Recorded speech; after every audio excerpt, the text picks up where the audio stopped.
Now function क्या होता है? एक हर्बेरियम शीट बना ली, पूरा हर्बेरियम बिल्डिंग बना लिया, लेकिन फंक्शन नहीं पता है उस चीज का, कैसे चलेगा काम? नहीं चलेगा काम। तो फंक्शन क्या होता है? For accurate identification and alpha taxonomic research. एक किसी भी पेड़ की आइडेंटिफिकेशन के लिए और टेक्सोनॉमिक जो रिसर्च होती है उसमें हर्बेरिया बहुत काम आती है। Closer interaction between the students of general systematics and the herbarium.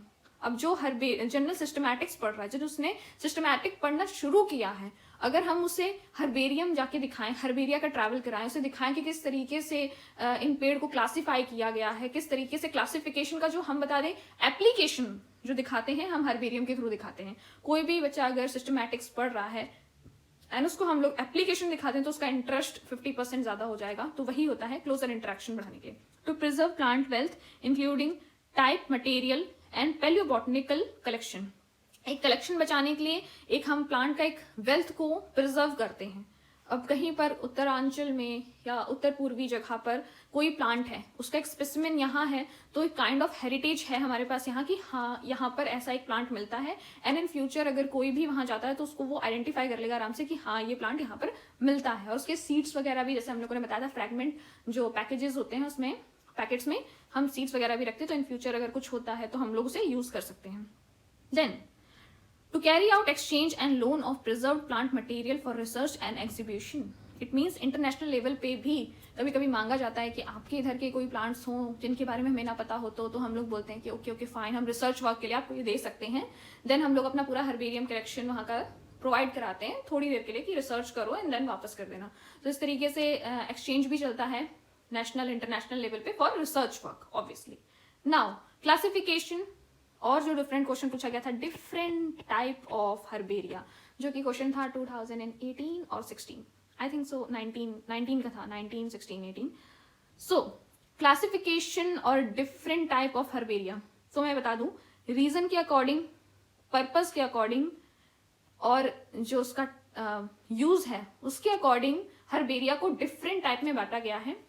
लेकिन जो मेजर दो टाइप हैं, एक रीजन के अकॉर्डिंग और एक पर्पस के अकॉर्डिंग हर्बेरिया को क्लासिफाई किया गया है। तो यहाँ पर क्लासिफिकेशन ऑफ हर्बेरिया किसके अकॉर्डिंग है? According to on the basis of reason and purpose. तो रीजन के अकॉर्डिंग मेजर एंड माइनर, जो कि बहुत ज्यादा जगह आपको मिलेगा ये क्लासिफिकेशन, उसके बेसिस पे किया गया है। मेजर को हम लोग कहते हैं नेशनल हर्बेरिया एंड माइनर को हम लोग कहते हैं रीजनल और local herbaria.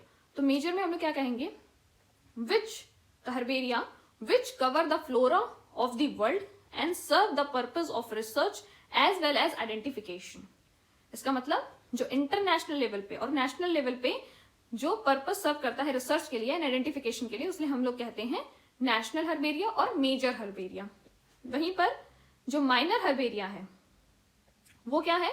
Small herbaria like regional herbaria और local herbaria are called minor herbaria. It means जो इंटरनेशनल लेवल पे है और नेशनल लेवल पे है उन लोग को हम लोग कहेंगे मेजर, और जो लोकल है, स्मॉल है, रीजनल है, उनको हम लोग कहेंगे माइनर।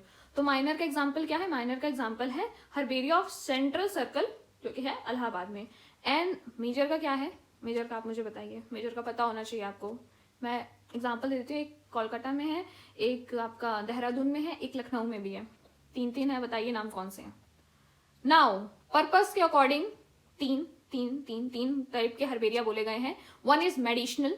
मेडिसिनल क्या होता है? Specimens of plant having a medicinal importance are और having a medicinal properties are called medicinal herbaria. मतलब ऐसे हर्बेरिया जहां पर ऐसे स्पेसिमेन रखे गए हैं जिसका कोई मेडिकल इंपॉर्टेंस है या तो कोई मेडिकल प्रॉपर्टीज है, तो उसे हम लोग कहते हैं मेडिसिनल हर्बेरियम। जिसका एग्जाम्पल क्या है? Central herbarium of medical plants, करज, अल्बोराज प्रोविंस। आई डोंट नो ये क्या था, कहाँ का था, लेकिन था।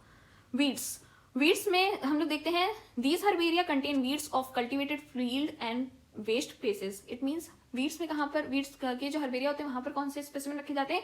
जो कि आपके जो क्रॉप फील्ड होते हैं वहां पर जो अनवांटेड प्लांट्स होते हैं, या तो फिर किसी भी रैंडम जगह का आपने कोई छोटा सा पेड़ उठाया, आपने बोला ये किसी काम का नहीं लग रहा, इसे वीड बोलते हैं, एंड इसको ले जाते हैं एंड प्रिजर्व करते हैं। क्यों? हमें यूज नहीं पता, लेकिन वो प्लांट है, उसका कुछ ना कुछ तो यूज होगा ही, तो इसको हम लोग प्रिजर्व करके रखेंगे।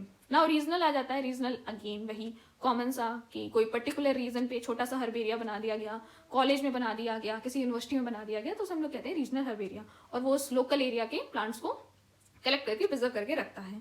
नाउ जो 2018, 17, 16 किसी में तो एक क्वेश्चन पूछा गया था, name the 2 Indian herbaria which have national importance. तो ये क्वेश्चन था, आपको इसमें सिर्फ नेम मेंशन करने थे, लेकिन इन फ्यूचर में क्या होगा क्या पता, यूपीएससी कल को ज्यादा बोल दे, 2 की जगह 5 बोल दे। सो हम लोग थोड़ी सी तैयारी से आए हैं। सो हम लोग पहला लेंगे जो इंडिया का सबसे बड़ा हर्बेरियम है, that is Indian botanic garden Kolkata, जो कि इंडिया का सबसे बड़ा हर्बेरियम है और इसमें मिलियन स्पेसिमेंस रखे हैं अभी। एंड ये हुआ था सेटअप इन 1787 पे। ज्यादातर यहाँ पर फिनेरोग्राम्स हैं, और भी हैं लेकिन ज्यादातर मैक्सिमम इसमें फिनेरोग्राम्स हैं। Second one is FRI, that is forest research institute Dehradun, जहां पर 3 लाख से ज्यादा आपको स्पेसिमेन, हर्बेरियम स्पेसिमेंस मिल जाएंगे। Now third one is herbaria of agriculture college and research institute Coimbatore.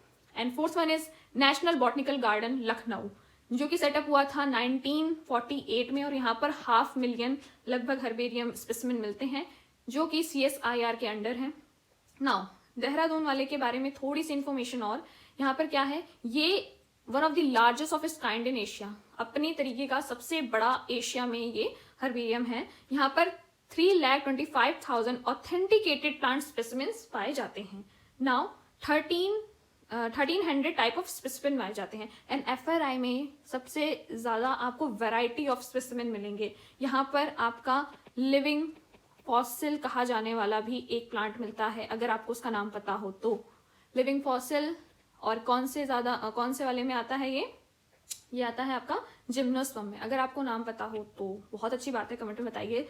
मैं पर्सनली जानना चाहूंगी कितने लोगों को ये चीज पता है, और बहुत ही ज्यादा अच्छा रहेगा अगर आपको पता हो।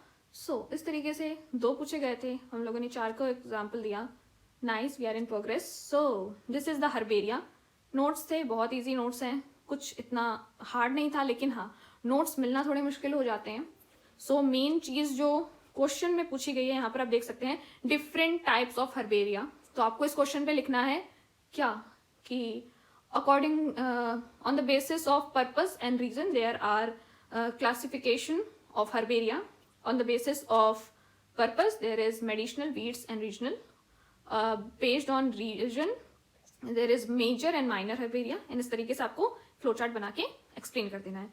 Second is procedure and maintenance of herbaria. Process मैंने आपको बता दिया, collecting, drawing, poisoning, mounting, stretching, labelling, deposition, सब बता दिया। मेंटेनेंस बता दिया आपको, 4 से 6 मंथ के बीच में स्प्रे करना है ताकि सिल्वर फिश वहां से हट जाए। नाउ लास्ट क्वेश्चन इज 2019 में ही आया है, the process of herbarium preparation, जो कि हम बता चुके हैं। सिग्निफिकेंस बता चुके हैं। Mention any 2 Indian herbaria of national importance, तो हम लोगों ने 2 की जगह 4 को मेंशन कर दिया है। इस तरीके से जो मेन पॉइंट मैंने आपको बताया ना, 1 मिलियन है, 1749 में किया है, उसको आप सेंटेंस फॉर्म में करेंगे ना तो आपका क्वेश्चन थोड़ा बड़ा हो जाएगा। मैंने बस आपको बेसिक इन्फॉर्मेशन दी है। जस्ट लाइक अगर आप FRI लिखेंगे, अगर मैं होती तो FRI को मैं यहाँ पर 1, 2, 3, 4 पॉइंट्स मेरे पास है, जिससे मैं 4 to 5 लाइन्स में इसको लिख सकती थी। नाउ इसी तरीके से इसमें भी आपके 3 से 4 पॉइंट हो जाएंगे, यहाँ पर भी 3 से 4 पॉइंट हो जाएंगे। सो इन्फॉर्मेशन बुलेट पॉइंट में देके रखा है, लेकिन आप उसको बड़ा करके लिख सकते हैं। बिगेट्स कौन है, कहाँ पर सबसे ज्यादा लिविंग फॉसिल कहाँ पर पाया जाता है, लिविंग स्पेसिमेन कहाँ पर है, तो ये सारी चीजें आप लिख सकते हैं। देन इसके अलावा कोई भी और डाउट हो तो प्लीज कमेंट कीजिए, मैसेज कीजिए, कुछ भी कीजिए, मैं आपके लोग के लिए हमेशा अवेलेबल हूँ। कोई भी डाउट है पूछ लीजिए। सीरीज जो चल रही है, कोर्स जो चल रहा है वो तो चलता रहेगा, लेकिन आप लोग के डाउट्स जो हैं वो क्लियर होना इंपॉर्टेंट है। So that is all for today's video. Thank you so much.